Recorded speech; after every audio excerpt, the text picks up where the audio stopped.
Muito bem. Vamos agora falar sobre quais são os costumes feitos na noite e no dia do Hag.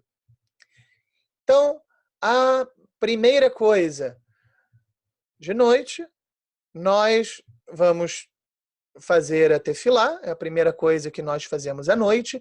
E aqui é importante mencionar o seguinte: algumas comunidades, no Brasil isso não é problema, mas em algumas comunidades isso sim é um problema, que as comunidades costumam fazer a tefilá antes do sair das estrelas. Então, isso quer dizer o quê? Que se ela fizer antes do sair das estrelas, lembrem que existe aquele verso lá no início do curso sobre o Homer que fala: são 7 semanas completas. E aí, completas quer dizer o quê? Nós, a priori, nós temos que esperar até o dia estar totalmente completo, até a saída das estrelas, e isso daí irá, então, marcar, bom, agora que está completo, agora nós fazemos, agora completamos o 50º, todos os 49 dias, e agora entramos no 50º, e agora vamos fazer a tefilá do Hag, o Kiddush e tudo mais. Só que, caso existem comunidades que a partir de Plag Aminha, então, o horário de Plag Aminha varia de acordo com a saída do sol, tá? Mas isso daí é antes do pôr do sol, e também o quanto antes vai depender do quanto tempo tem todo um dia e toda uma noite, tá? E existem comunidades que a partir de Plag Minha, elas irão já fazer Arvit, ok? Então,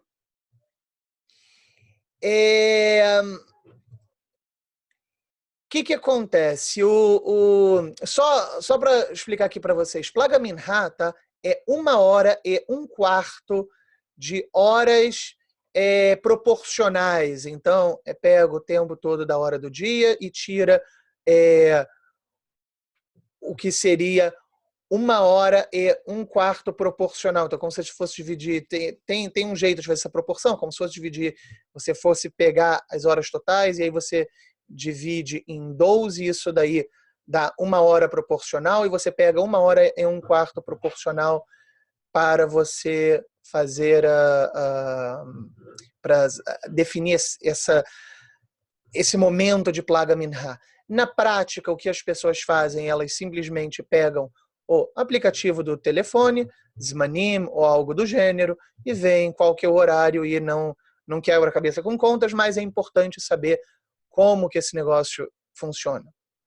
Então, tem comunidades que vão fazer antes de Plag Minha. Se fizerem antes de Plag Minha, desculpa, vão fazer antes de Plag Minha não, vão fazer depois de Plag Minha, tá? Mas antes da Shkiá, antes de Arvit.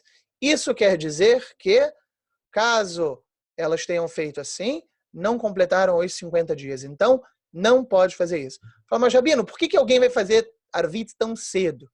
Eu posso dizer para vocês, quando eu estive em Wittenberg, na Alemanha, eu estava com um grupo do Centro de Estudos Avançados de Torá da Universidade de Bar-Ilan, junto com o Rabino Shabtai Rapaport, estávamos na Alemanha, e lá, junto também com o rabino-chefe da cidade de Leipzig, e lá simplesmente a saída das estrelas era quase 11 horas da noite, 10 e pouco da noite. Então, isso quer dizer o quê? Que se nós agora fôssemos esperar, por exemplo, no Shabat, para fazermos esperarmos a saída das estrelas, para começarmos Arvit, né? Então, digamos, 15 minutos fizemos Arvit, E aí, para sentarmos e começarmos a seudar, então vamos começar a seudar já 11 muito da noite. Então, imaginem, entrada, vamos cantar para o Shabat, vamos ter a outra, a parte principal, Dvar Torá, conversa, Birkat Hamazon. Mas é assim, se nós como grupo poderíamos fazer isso uma vez, muito bem. Agora imagina as pessoas que estão ali todo Shabat, como é que vão fazer? Crianças, família, simplesmente é impossível. Então, o que é feito? As pessoas esperam o primeiro minutinho de Plaga Minha para poder começar. Então, no Brasil, isso não acontece. Agora, para essas pessoas em Shavuot, a priori, Lecatrila, elas sim, elas têm que esperar escurecer para poder fazer a brahá de Shavuot. É uma dificuldade que tem ali. Bediavad, se é uma situação de muita necessidade, seria possível também ser leniente. Tem quem diga que sim, tem quem diga que não.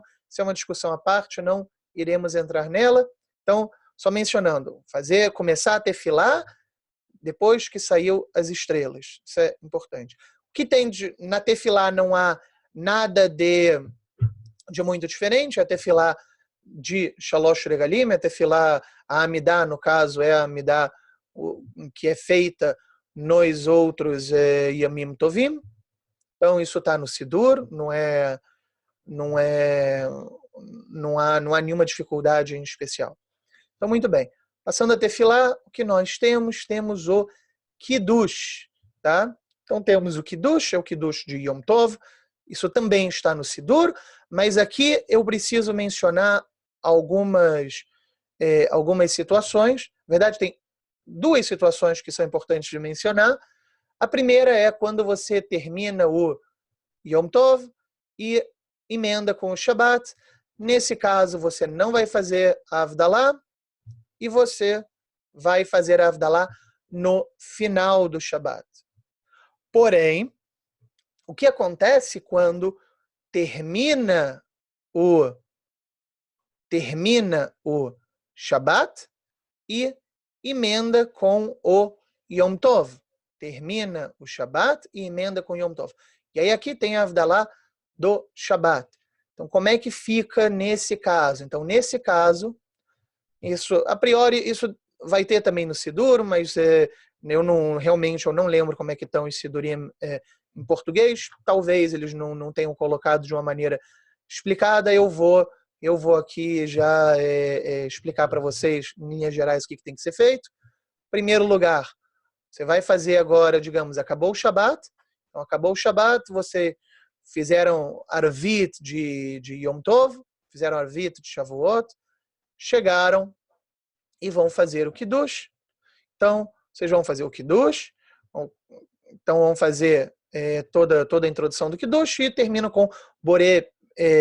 Vocês vão fazer, introdução do Kiddush não, vocês vão fazer, em primeiro lugar, antes de fazer o Kiddush, tem a brahá de Boré Periagefen, e aí se faz o Kiddush, e aí se faz, ou seja, todo o Kiddush de Yom Tov.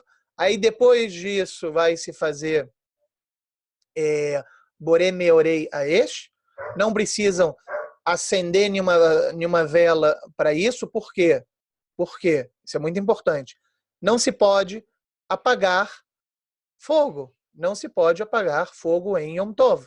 Então, vocês não vão acender a vela de Havdalah para depois fazer o Kiddush e apagar a vela de Havdalah. Não. O que vocês vão fazer? Tem a vela já acesa, tá? Já tem a vela acesa, que a esposa, ela acendeu as velas. Tá? Lembrando, né? O que acontece quando é Shabat e como é que vai fazer com relação ao acendimento de velas? Muito importante, tá? O acendimento de velas não pode ser feito no Shabat. Quer dizer o quê? Rabino, mas a gente não acende vela antes de começar o Yom Tov? Sim, a gente acende vela antes de começar o Yom Tov quando estamos num dia de semana. Se estamos dentro do Shabat, nós esperamos o Shabat acabar e somente de noite nós vamos acender a vela de Yom Tov. Então isso é muito importante. Então se o Shabat foi antes de Yom Tov, espera o Shabat acabar para depois acender as velas de Yom Tov. E essa vela que foi acesa, você vai fazer a brahá de Boré, Meorei, Aesh, como parte da Avdalá, e você tem ali aquela vela já acesa para você olhar, e com isso você pode fazer a brahá sem problema nenhum, não apaga a vela depois, e muito bem. E é isso. E aí você termina a Avdalá, no término também tem uma diferença. Qual é a diferença? Que ao invés de você falar no final Baruch Atah Hashem Hamavdil Ben Kodesh Lechol, tá? Que é entre abençoado seja Deus que diferencia o sagrado do profano.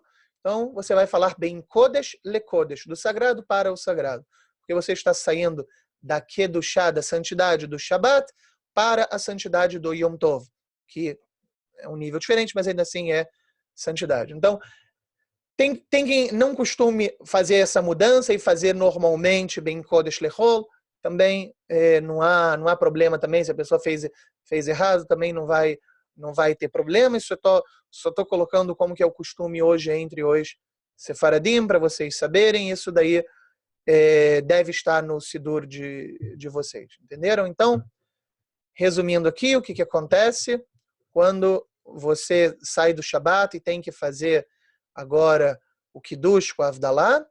Então, em primeiro lugar, acender as velas de Shabat depois da saída das estrelas do Shabat, depois que o Shabat terminou. Isso é a primeira coisa. Então, na hora do Kiddush, se faz Boré Peri Hagefen, aí se faz o Kiddush, tá? Se faz o Kiddush, ou seja, quer dizer, não vai repetir, não é fazer Boré Peri Hagefen duas vezes, uma vez só. Aí você faz o Kiddush, que termina, vai ter ali o término falando sobre os Zmanim, e Mekadesh Israel Ve'azmanim, tá? Então, terminou o Kiddush, tem brahá de Boré, Meorei, Aesh, tendo a vela já acesa, não é para acender vela, não é para apagar vela, tá? Depois disso, Baruch HaMavdil Ben Kodesh LeKodesh, e finalmente, She'eheyanu. Ok? Então essa é a ordem. Se não for na saída do Shabat, você vai ter, então, normalmente, o Kiddush, que tem o Boré Peri Hagefen, tem o Kiddush Mekadesh Israel Ve'azmanim, e tem a brahá de She'eheyanu, e aí você vai beber o vinho. Ok? Muito bem. Passado isso, nós temos o quê? Nós temos a refeição de leite. Ok? Refeição de leite, que ela é um costume, não é um costume muito antigo, ok? Lembrando que sim, você tem, já desde está explícito no Talmud, e isso vem da Torá, que a alegria de que em Yom Tov é mitzvah você se alegrar, e a alegria é com carne e com vinho, quer dizer, então que é mitzvah comer carne em Yom Tov. De todo modo, é um costume muito que se espalhou muito de se fazer uma refeição de leite na noite de Shavuot. Tá? Então, isso é para vocês saberem. Tem quem faça refeição de leite, ou coma pelo menos alguma coisa de leite, aí depois tira a mesa, lava a mão, a boca e tudo mais, e aí faz uma outra refeição de carne. Tem quem faça cedo uma refeição de leite, e como a gente já vai ver, tem o costume de estudar, ficar até tarde, faz a refeição mais tarde. Tem quem só faça a refeição de leite à noite e faça a mitzvah de comer a carne de manhã, isso é talvez o mais comum. Tem quem simplesmente não faça a refeição de leite, também é totalmente ok, totalmente aceitável. Isso varia de acordo com a comunidade, de acordo com a origem.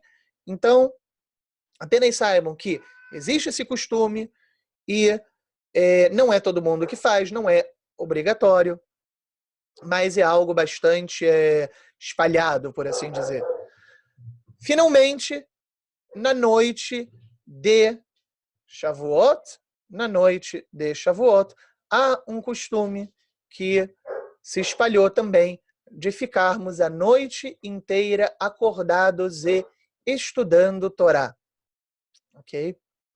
Então, como que isso funciona? Então, a pessoa acabou a refeição, ela vai se reunir, vai ficar sozinha estudando, vai se reunir e vão fazer shiurim. Há quem costuma fazer uma leitura especial de uma série de versos do Tanar, do Zohar, que são chamados de Tikkun Leil Shavuot, que é algo que alguns seguidores de costumes, de acordo com a Kabbalah, fazem. Não são todos que fazem, alguns fazem. Isso ficou uma coisa bastante espalhada. Tem gente que só vai fazer isso em Shavuot. E é algo que também, obviamente, não é uma coisa obrigatória, mas é algo para vocês saberem que existe. Então, sobre esse costume, aqui eu falo a minha opinião sobre isso. Na minha opinião, que para a pessoa que ainda precisa estudar, e principalmente a pessoa que não domina totalmente o hebraico e o aramaico para saber o que está lendo e o que ela está estudando, ela deve estudar Torá. Ok? O que é de Torá? O que vocês quiserem. Melhor ainda é vocês se reunirem como comunidade ou em duplas, da forma que for possível, e pegar alguma coisa que possa tentar programar mais o tempo, pegar alguma coisa que possa ser estudada com algum certo começo, meio e fim, ou que deem continuidade a algo que vocês estão estudando e fazer um dia intensivo de estudo, mas se programem para fazer desse dia um dia especial de estudo. Qual que é a ideia de ficar acordado a noite inteira? A ideia é para que as pessoas recebam a Torá com amor, com alegria, estando ali, olha, estamos aqui nos preparando para receber a Torá de uma maneira completa, da maneira mais ideal possível. Tá? Então, façam o estudo da melhor maneira que vocês puderem, isso é um costume muito bonito. Contudo, não esqueçam que no final da noite vocês têm que fazer shacharit. E não adianta agora vocês fazerem isso e vai chegar em shacharit, vamos fazer qualquer coisa de qualquer jeito e ficar dormindo no meio da reza, como infelizmente é muito comum de vermos. E aí, nesse caso, é melhor que a pessoa estuda um pouco, vai dormir, descansa, e aí vai fazer a reza num estado que ela esteja um pouco mais descansada. Se o corpo não aguenta, não force, isso não é uma obrigação. Então, façam isso. É muito comum nas comunidades mais fora de Israel, mas aqui em Israel também se vê, das comunidades organizarem aulas de Torá de hora em hora, de hora e meia em hora e meia, e fazer uma rotina de estudo, algo dinâmico, algo diferente. É como se fosse um dia concentrado de estudo, aproveitando o Hag. Isso é uma coisa muito bonita. Tá? Então, passamos agora da noite para o dia. Então, também é muito comum, devido a pessoa ter ficado acordada a noite toda e depois feito o shacharit. Agora, depois que fez shacharit, tem que fazer o kiddush. Então, tem que fazer o kiddush da manhã. E é comum das pessoas fazerem o kiddush, então, cedo, para comer alguma coisa leve e descansar. Ok? Então, isso e aí vai depois acordar e fazer uma refeição com carne. Mitzvah fazer refeição com carne. Sobre o dia, existem só 2 costumes que são relevantes para que eu mencione.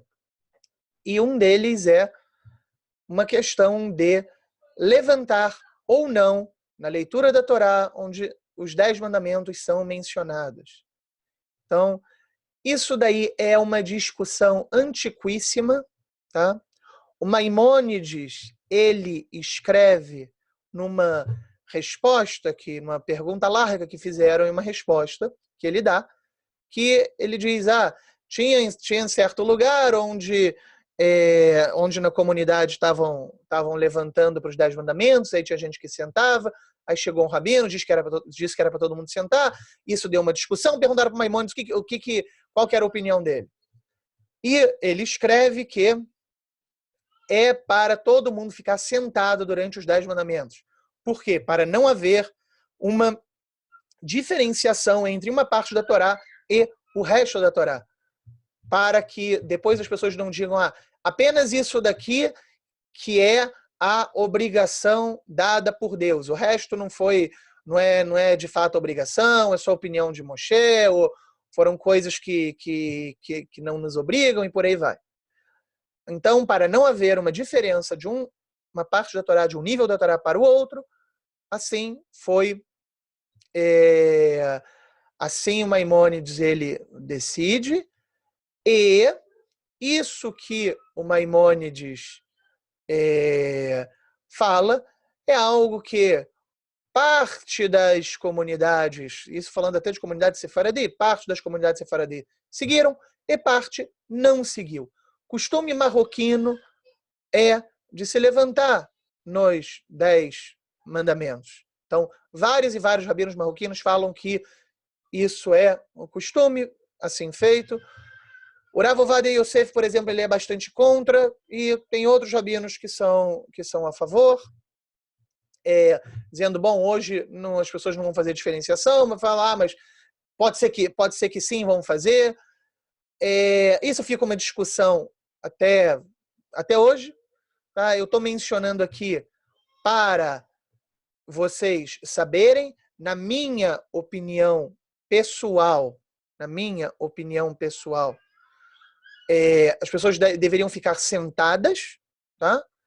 Mas se você está numa comunidade onde todo mundo agora vai levantar, você não precisa ficar sentado, isso não vai ser você não vai estar transgredindo nada caso você tenha que se levantar, está todo mundo em pé, então você vai e fica em pé também, sem problema nenhum.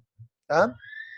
Do mesmo modo que, como eu falei, minha opinião sobre a questão do estudo, na minha opinião é melhor que as pessoas façam um estudo, não façam o tikkun, tá? E sim façam estudo, mesmo até se você sabe hebraico, se você entende o que você está lendo, para mim é melhor, na minha opinião pessoal, é melhor que você vá fazer um estudo, faz um estudo especial. Mas se a pessoa quiser seguir o costume de algumas escolas de Kabbalah que dizem para fazer isso, muito bem, siga. Também não há nenhuma proibição em fazer isso. Então aqui também a questão dos 10 mandamentos, eu vejo como o mais correto que as pessoas fiquem sentadas, não há por que ter essa diferenciação, porém, se você estiver num lugar onde as pessoas estão assim, não há problema também de ficar em pé, tá bom? Finalmente, uma última coisa é a Megilat Ruth. Então, algumas comunidades costumam, de fato, ler a Megilat Ruth inteira, tá? E fazem isso até com Brahá. Os Sefaradim não fazem isso com Brahá, muitos nem mesmo leem a Megilat Ruth na sinagoga de manhã.